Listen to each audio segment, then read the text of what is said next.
Good morning. Last हम video में हम लोगों ने देखा था नैन्सी की ख्यात तक हम लोग देख चुके थे। संस्कृत साहित्य हमारा हो चुका था और राजस्थानी साहित्य में रासो ख्यात वात ये सब बता रहे थे। उसके ख्यात के अंदर मुंडियार की ख्यात हो चुकी थी और नैन्सी की ख्यात हो चुकी थी। नैन्सी क्योंकि बहुत ज़्यादा फेमस रहा और उसकी ख्यात इस तरह से थी कि जो इतिहास के सारे पक्षों को रखती है, इसलिए उसका इतिहास में बहुत महत्वपूर्ण स्थान है। अब उसी तरह से बाकीदास की ख्यात भी महत्वपूर्ण है, जिसके बारे में हम लोग अब बात करते हैं। कविराज बाकीदास का जन्म भांडियावास गांव में विक्रम संवत 1838 में हुआ। बाकीदास एक महान कवि और इतिहासकार थे।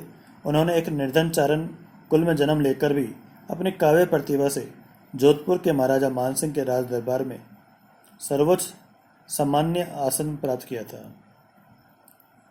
राजस्थान के पराक्रमहीन राजाओं ने जब बिना युद्ध के ही अंग्रेजों की अधीनता स्वीकार कर ली, तो कवि बाकीदास ने अपनी रचनाओं के माध्यम से उन्हें काफ़ी प्रताड़ित किया।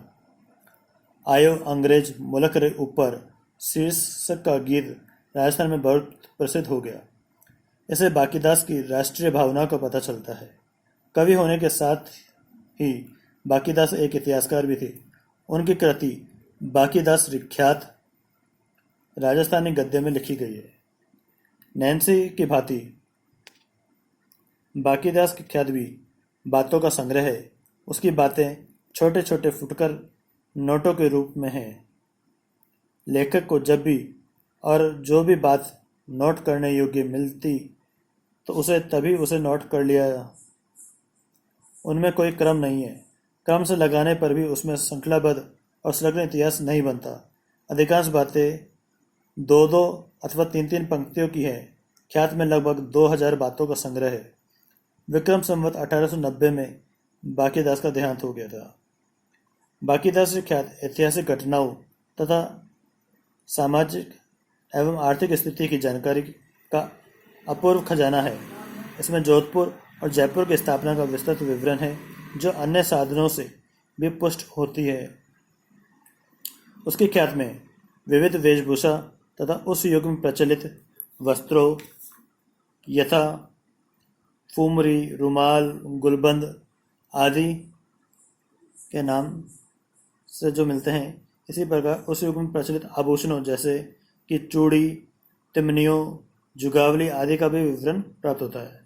बाकीदास हमें यह जानकारी भी देता है कि बीकानेर के महाराजा रतन सिंह ने विक्रम संवत 1885 में गया के पवित्र तीर्थ स्थान पर अपने प्रमुख सरदारों की बैठक बुलाई थी और उनसे यह प्रश्न करवाया कि वे भविष्य में अपने शिशु कन्याओं का वध नहीं करेंगे। बाकीदास ने राजस्थान के प्रमुख पर्व त्योहारों का भी वर्णन किया है। नैन्सी की भांति उसने भी भौगोलिक स्थानों तथा मार्गों की जानकारी दी है। उसने अपने समय में प्रचलित सिक्कों, रुपया, फिरोजशाही, आलमशाही, नौरंगशाही आदि का भी उल्लेख किया है। बाकीदास ग्रंथावली के प्रस्ताव में ओझाजी ने इस ख्यात के संबंध में लिखा है, यह इतिहास का खजाना है। राजपूताना के तमाम राज्यों के इतिहास संबंधी रत्न उसमें भरे पड़े हैं। मुसलमानों, जैनों आदि के संबंध में भी बहुत सी बातें हैं। उनके राज्यों और सरदारों के ठिकानों की वंशावलियां भी हैं। अनेक राजाओं के जन्म और मृत्यु के संवत, मास, पक्ष, तिथि आदि दिए हैं। वस्तुतः राजस्थान का पूर्ण क्रमिक इतिहास तैयार करने में बाकीदास की ख्यात का एक आधार ग्रंथ के रूप में सहायक हो सकती है। ठीक है, अब बात करते हैं दयालदास की ख्यात। दयालदास सिडाचार्य बीकानेर नरेश रतन सिंह 1828 से 1851 ईस्वी के विश्वस्त दरबारी थे और महाराजा के आदेश से उन्होंने अपनी ख्यात लिखी थी। इस कार्य के लिए उन्होंने उपलब्ध वंशावलियों एवं पीढ़ावलियों, पट्टे, बहियों, शाही फरमानों तथा ख्यात साहित्य का अध्ययन मनन किया था। दयालदास की ख्यात 2 खंडों में है। प्रथम खंड में बीकानेर के राठौड़ों का प्रारंभ से लेकर जोधपुर के राव जोधा तक का विस्तृत विवरण है। दूसरे खंड में राव बीका से लेकर बीकानेर के महाराजा सरदार सिंह के राज्याभिषेक का वर्णन है। इस प्रकार यह ख्यात बीकानेर के राठौड़ शासकों की उपलब्धियों की यशोगाथा है, परंतु प्रसंगवश इसमें जोधपुर के राठौड़ का भी उल्लेख मिलता है। नैन्सी और बाकीदास के ख्यातों के विपरीत यह संलग्न अथवा लगातार इतिहास है। इसमें बातों का संग्रह मात्र नहीं है। विद्वानों का मानना है कि दयालदास ने अपने समय की जिन घटनाओं का उल्लेख किया है वे काफ़ी प्रामाणिक मानी जा सकती है, परंतु उसके पहले की घटनाओं का अन्य स्रोतों से पुष्ट करने की आवश्यकता है, क्योंकि दयालदास का ध्येय अपने संरक्षक एवं आश्रयदाता के घराने की प्रशंसा करना रहा होगा। फिर भी बीकानेर राज्य के इतिहास के निर्माण में यह ख्यात काफ़ी उपयोगी स्रोत माने जा सकती है। जोधपुर राज्य की ख्यात। यह ख्यात भी दो खंडों में है। इसमें राठौड़ों की उत्पत्ति से लेकर महाराजा मानसिंह के राज्यकाल तक का विवरण है। इससे स्पष्ट है कि यह ख्यात महाराजा मानसिंह के शासनकाल में लिखी गई होगी। ख्यात में वर्णित प्रारंभिक इतिहास काफ़ी काल्पनिक एवं पक्षपातपूर्ण प्रतीत होता है और तिथिक्रम भी सही प्रतीत नहीं होता। राव जोधा के समय के बाद का भाग प्रामाणिक माना जा सकता है। इस ख्यात के संबंध में ओझा जी ने लिखा है कि लेखक ने विशेष खोजबीन नहीं करके जनश्रुति के आधार पर बहुत सी बातें लिख डाली हैं, जो निराधार होने के कारण काल्पनिक ही ठहरती हैं। साथ ही राजाश्रय में लिखे जाने के कारण इसमें दिए हुए बहुत से वर्णन पक्षपातपूर्ण एवं एकांगी है। अतः इस ख्यात का उपयोग करते समय हमें अन्य स्रोतों से इसके विवरण को पुष्ट करने की जरूरत पड़ती है। उपयुक्त इसके अलावा बात करते हैं कविराज की ख्यात। वैसे तो राजस्थानी भाषा का साहित्य पत्र बहुत बिखरा पड़ा हुआ था, तो कविराज की ख्यात और बीकानेर की ख्यात ये और के राठौड़ों की ख्यात ये प्रमुख हैं। मुनि जिन विजय के अथक परिश्रम एवं प्रयासों के बाद राजस्थान सरकार ने जोधपुर में प्राच्य विद्या प्रतिष्ठान स्थापित किया और उसमें उपलब्ध राजस्थानी साहित्य को संग्रहित किया गया है।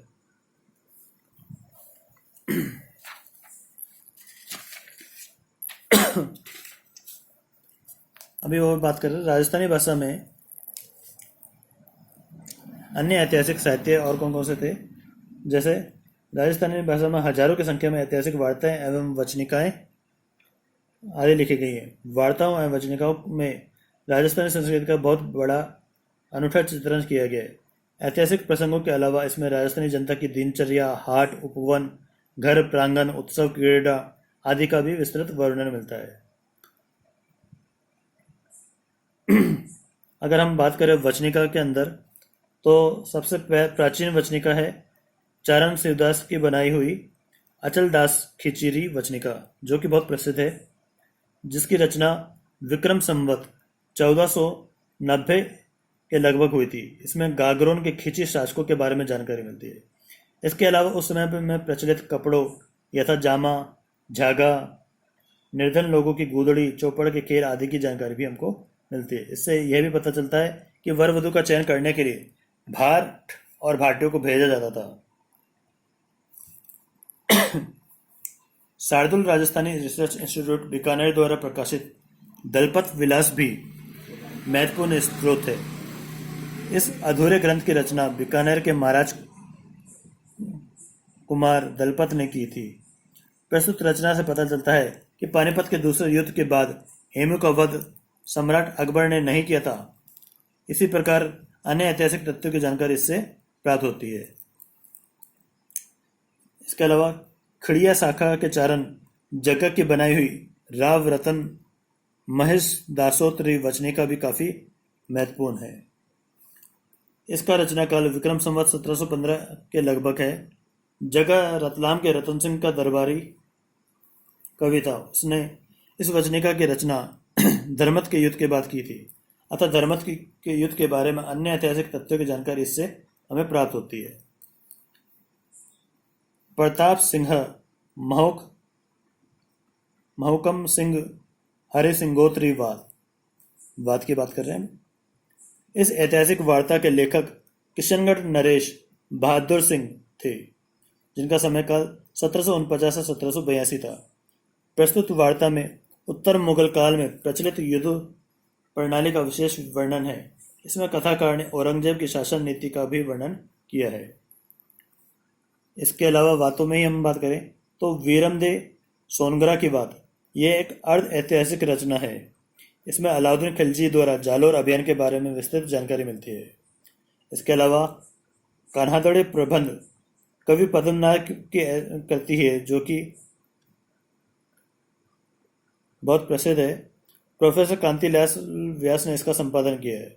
उनके मतानुसार ऐतिहासिक दृष्टि से कान्हादड़ी प्रबंध संपूर्ण पश्चिमी राजस्थानी साहित्य में अद्वितीय है। शायद यही एकमात्र ऐसा ग्रंथ है जो हमें ऐतिहासिक घटनाओं की सच्ची जानकारी देता है। यह ऐतिहासिक काव्य 1455 ईस्वी के आसपास लिखा गया प्रतीत होता है।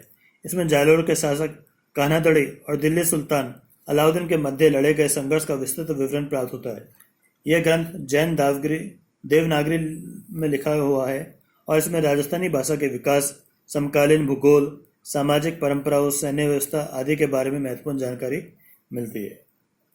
1543 ईस्वी के आसपास मलिक मोहम्मद जायसी द्वारा रचित पद्मावत महाकाव्य में भी कुछ जानकारी हमें उपलब्ध होती है। इसमें अलाउद्दीन खिलजी के चित्तौड़ अभियान, राणा रतन सिंह द्वारा किए जाने वाले प्रतिरोध, दर्पण में पद्मिनी की छवि देखने का अनुरोध, रतन सिंह की गिरफ्तारी, पद्मिनी द्वारा उसकी रिहाई आदि घटनाओं का रोमांचक वर्णन मिलता है।